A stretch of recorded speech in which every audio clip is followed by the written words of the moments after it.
ایک ایسا عجیب و غریب واقعہ جہاں ایک فقیر اچانک بادشاہ بن گیا، مگر اس کی ایک عادت نے پورے ملک کی قسمت بدل دی۔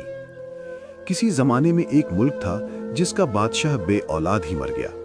کوئی قریبی رشتہ دار بھی ایسا نہیں تھا کہ جسے تخت و تاج سونپا جا سکتا۔ تو امیروں میں بحث شروع ہو گئی کہ بادشاہ کون بنے گا۔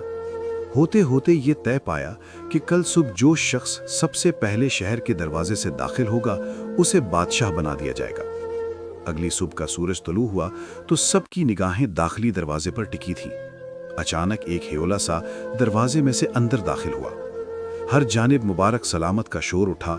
ملک و قوم کو اگلا بادشاہ مل ہی گیا تھا، اور دروازے سے داخل ہونے والا ایک گدڑی پوش فقیر حیرت سے سب امراء کے چہرے دیکھ رہا تھا جو اس کا ہاتھ چومنے میں ایک دوسرے پر سبقت لے جا رہے تھے۔ خیر، قصہ مختصر۔ بادشاہ سلامت دربار میں جلوہ افروز ہوئے۔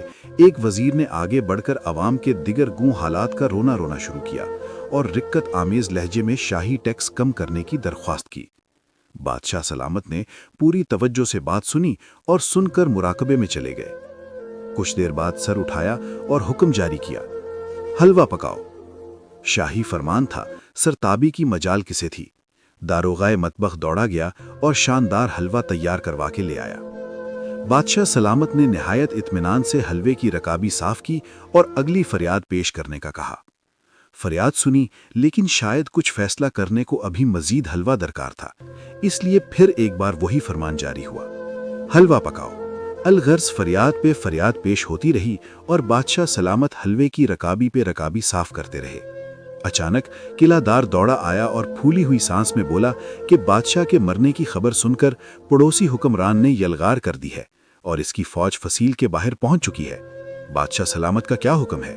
بادشاہ سلامت نے غیظ و غضب کے عالم میں حکم جاری کیا، حلوہ پکاؤ۔